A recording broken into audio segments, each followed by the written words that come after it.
भारत माता की, छत्रपति शिवाजी महाराज की, धर्मवीर छत्रपति संभाजी महाराज की, जय भवानी, जय भवानी, जय जय जय जय जय भवानी, हर हर हर हर। महाराष्ट्राची कुलस्वामिनी आई तुळजा भवानी,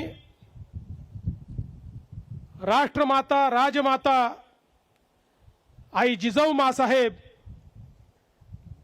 यांच्या चरणी नतमस्तक होतो। हिंदवी स्वराज्याचे सरसंस्थापक छत्रपती शिवरायांना मानाचा मुजरा करतो। भारतीय राज्यघटनेचे शिल्पकार भारतरत्न डॉक्टर बाबासाहेब आंबेडकर यांना मानवंदना अर्पित करतो। आणि आज शिवपुण्यतिथीच्या निमित्ताने रायगडावर आयोजित या अभिवादन सोहळ्यामध्ये छत्रपती शिवरायांना अभिवादन करण्याकरता आणि त्यांच्या चरणी नतमस्तक होण्याकरता आपल्यामध्ये आलेले भारत देशाचे कणखर आणि कर्मठ गृहमंत्री आदरणीय अमितभाई शहा, राज्याचे उपमुख्यमंत्री माननीय एकनाथराव शिंदेजी, माननीय अजितदादा पवारजी, श्रीमंत छत्रपती उदयन महाराज भोसले, श्रीमंत छत्रपती शिवेंद्रराजे भोसले, मुरलीधर मोहोळजी, चंद्रकांतदादा पाटीलजी, आशिष शेलारजी, भरत शेठ गोगावलेजी, अदितीताई तटकरे, या आपल्या स्मारक समितीचे अध्यक्ष रघुजी राजे आंग्रे, मंचावर उपस्थित प्रवीणजी दरेकर, धैर्यशीलजी पाटील, प्रशांतजी ठाकूर, महेशजी बालडी, विक्रांत ठाकूर, आज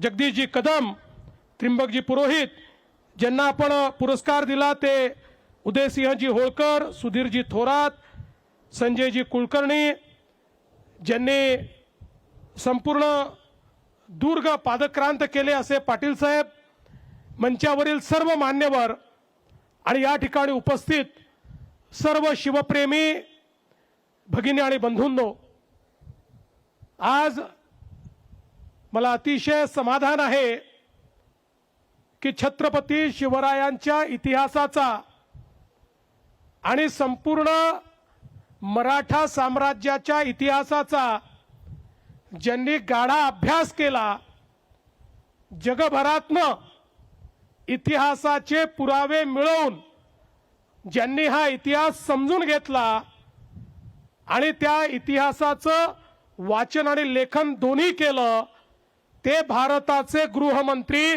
माननीय अमितभाई शहा या ठिकाणी आलेले आहेत। ते केवळ गृहमंत्री म्हणून आलेले नाहीत, तर छत्रपती शिवरायांचे सेवक म्हणून आणि मराठा इतिहासाचे एक संशोधक म्हणून या ठिकाणी आलेले आहेत। आणि म्हणूनच आपल्या सर्वांच्या वतीनं मी त्यांचं मनापासून स्वागत करतो। मगाशी रघुजी राजे आंग्रेंनी अतिशय योग्य सांगितलं की छत्रपती शिवराय आमचे दैवत का आहेत, तर ज्यावेळी संपूर्ण देशामध्ये या हिंदुस्थानात मोगलाई होती, कुतुबशाही होती, आदिलशाही होती आणि या देशातले राजे आणि राजवाडे हे कुठेतरी त्या ठिकाणी भंग पावत होते, मोडकळीस येत होते, लढून लढून संपत होते आणि असं वाटत होतं की या परकीय आक्रमकांचं राज्य कधीच संपणार नाही, एक अंधकार तयार झाला होता, कधीच पहाट होणार नाही असं वाटत होतं। त्यावेळी आई जिजाऊंच्या आशीर्वादाने छत्रपती शिवरायांसारखा एक तेजस्वी सूर्य उगवला आणि त्या सूर्याने आपल्याला स्वराज्याची पहाट दाखवली। अरे छत्रपती नसते तर तुम्ही आम्ही कोणीच या ठिकाणी नसतो आणि म्हणूनच छत्रपती शिवराय हे आमचं दैवत आहेत। त्यांच्यामुळे आज आम्ही सगळे या ठिकाणी स्वातंत्र्यात आहोत, देव देश आणि धर्माचं कार्य करू शकतो आहोत। आमच्यातलं ते तेज जागृत करण्याचं काम छत्रपतींनी केलं।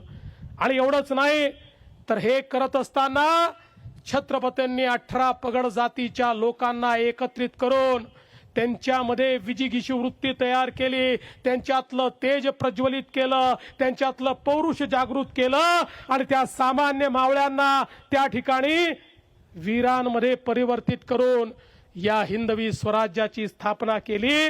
आणि म्हणूनच हा जो काही आपला भगवा झेंडा आहे हा छत्रपतींमुळेच नंतरच्या काळामध्ये दिल्लीपासून अटकेपर्यंत लागला आणि संपूर्ण भारतावर भगव्याचा अंमल आला, तो केवळ आणि केवळ छत्रपती शिवरायांमुळे आला। आणि म्हणूनच आज या निमित्ताने खरं म्हणजे आमच्या उदयन महाराजांनी काही मागण्या देखील या ठिकाणी केलेल्या आहेत, महाराजांची आमची चर्चाही झालेली आहे। त्या संदर्भात जी योग्य कारवाई करायची आहे ती तर आम्ही करणारच आहोत, कारण आमचं सगळ्यांचंच मत आहे की महापुरुषांचा अपमान, छत्रपतींचा अपमान करणाऱ्याला तर टकमक टोकावरनच लोटून दिलं पाहिजे।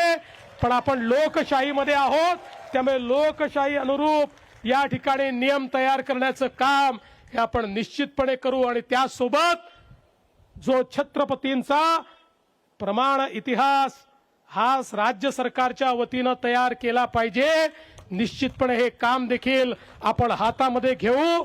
आणि यासोबत आपण अत्यंत महत्त्वाच्या 2 मागण्या केलेल्या आहेत, सगळ्याच मागण्या महत्त्वाच्या आहेत, पण या ठिकाणी अरबी समुद्रातलं जे स्मारक आहे ते सुप्रीम कोर्टात अडकलं, पण आता सुप्रीम कोर्टाने ते हायकोर्टाला पाठवलं आहे। महाराज, आपण महाराजांचे मावळे आहोत, हार मानणार नाही, हायकोर्टामध्ये लढून ते स्मारक आम्ही त्या ठिकाणी मोकळं करून घेऊ आणि कुठल्याही परिस्थितीमध्ये छत्रपती शिवरायांचे स्मारक झालं पाहिजे, हा प्रयत्न आपला असेल। आणि मैं आदरणीय गृहमंत्री जी से इतना ही निवेदन करना चाहता हूं कि हमारे उदयन महाराज ने जो बात कही वो बात बहुत महत्वपूर्ण है कि दिल्ली में भी छत्रपति शिवाजी महाराज का एक राष्ट्रीय स्मारक होना चाहिए। उसके लिए हम आपके पास आएंगे और आपकी मदद लेकर वहां पर उचित स्थान पर ये राष्ट्रीय स्मारक तैयार करने का हम प्रयास करेंगे।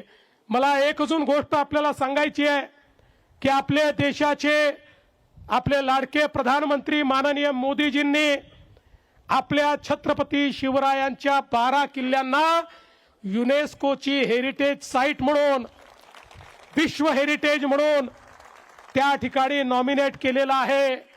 आता 18 ते 21 या कालावधीमध्ये फ्रान्समध्ये युनेस्कोच्या समोर आमचं प्रेझेंटेशन त्या ठिकाणी होणार आहे। मी आणि आशिष शेलार आम्ही त्या ठिकाणी जाणार आहोत आणि मला विश्वास आहे की आपले 12 महाराजांचे किल्ले हे आता केवळ भारताचे नाही तर विश्व वारसा म्हणून त्याला त्या ठिकाणी मोदीजींच्या पुढाकाराने एक दर्जा प्राप्त होईल। मी आज जास्त वेळ घेणार नाही, आपल्याला अमित भाईंना सगळ्यांना ऐकायचं आहे, पण एवढंच सांगतो, महाराष्ट्रातलं आपलं सरकार हे छत्रपती शिवरायांच्या आशीर्वादाने चालणारं सरकार आहे। त्यामुळे कुठल्याही वेळी काम करताना आमच्या समोर केवळ छत्रपतींचाच आदर्श असतो। छत्रपतींचा आदर्श आणि भारताचं संविधान या 2च गोष्टींच्या आधारावर आमचं सरकार या ठिकाणी काम करेल हा विश्वास देतो। पुन्हा एकदा छत्रपतींच्या चरणी नतमस्तक होतो आणि माझं बोलणं संपवतो। जय हिंद, जय महाराष्ट्र, छत्रपती शिवाजी महाराज की जय।